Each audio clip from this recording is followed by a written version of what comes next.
अगदी मऊ अशा घाऱ्या बनवून तयार आहेत. ओठांनी तुटतील आणि जिभेवरती विरघळतील अशा या घाऱ्या बनवून तयार होतात. आणि याच्यामध्ये रताळ्याचा रसरशीत असा गोडवा आहे.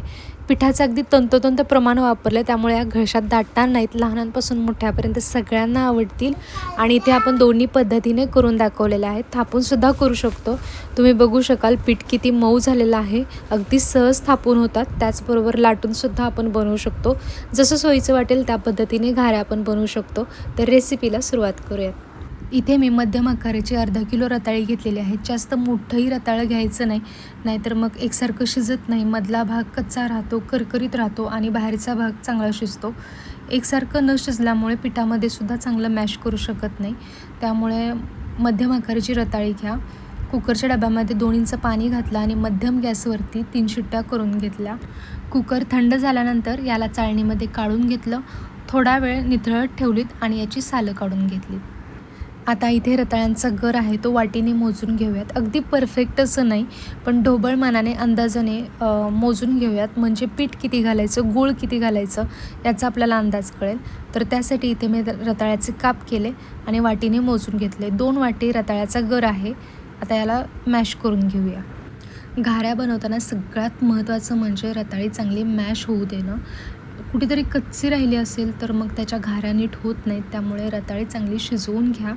त्यासाठी जून रताळी शक्यतो वापरू नका आणि वापरणार असाल तर त्याला कट करून वापरा. आता इथे तुम्ही बघू शकाल अगदी छान पद्धतीने रताळे मॅश झालेले आहेत. कुठेही याच्यामध्ये कण नाही. आता याच्यामध्ये गूळ मिक्स करून घेऊयात. इथे 2 वाटी रताळ्याचा गर होता, तर त्यासाठी इथे मी 2 वाटी गूळ पावडर घेतलेली आहे. तुमच्याकडे गूळ पावडर नसेल तर गूळ किसून वाटीने मोजून घेऊ शकता. आता याला छान मिक्स करून घेऊ. आता याच्यामध्ये 4 चमचे पिठी साखर मिक्स करूयात. अर्धी वाटी साखर आणि 10 ते 12 हिरव्या वेलची सोलून मिक्सरमध्ये पावडर बनवली आणि ती पावडर याच्यामध्ये 4 चमचे घातली, म्हणजे वेलचीचा फ्लेवर घाऱ्यांमध्ये येईल. आता याला मिक्स करून घेऊ आणि हे मिश्रण 1 ते 2 तासासाठी असंच ठेवून देऊ. म्हणजे गुळामध्ये जे काही कण असतील ते थोडे नरम होऊन या मिश्रणामध्ये विरघळतील.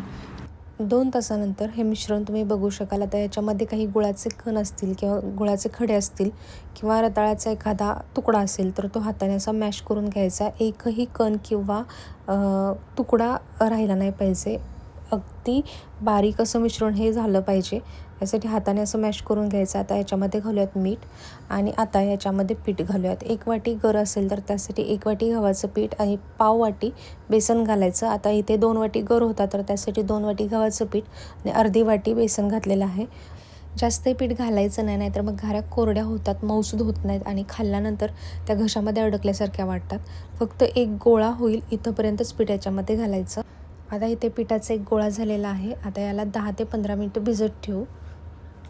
आता घाऱ्या बनवायला घेऊ. त्यासाठी इथे मी कडक प्लास्टिकची पिशवी घेतलेली आहे. ही पिशवी नव्या साडीला किंवा कपड्यांना असते. अशी कडक पिशवी घ्यायची आणि त्याला डायरीप्रमाणे कट करायचं. त्याला थोडंसं तेल पुसून घ्यायचं आणि घारे आहे ते लाटून घ्यायची. घाऱ्या बनवताना रताळी चांगली शिजणं आणि पीठ योग्य प्रमाणात वापरणं खूप महत्त्वाचं आहे. पिठाचं प्रमाण जरी जास्त झालं तरीसुद्धा घाऱ्या वातड होतात, कोरड्या होतात. आता इथे घारी लाटून झाली. ही आहे अशी तळून घेऊ शकतो किंवा याला असा वाटीने कट करून घेऊ शकतो. म्हणजे कट केल्यामुळे घाऱ्या टमटमीत फुगतात.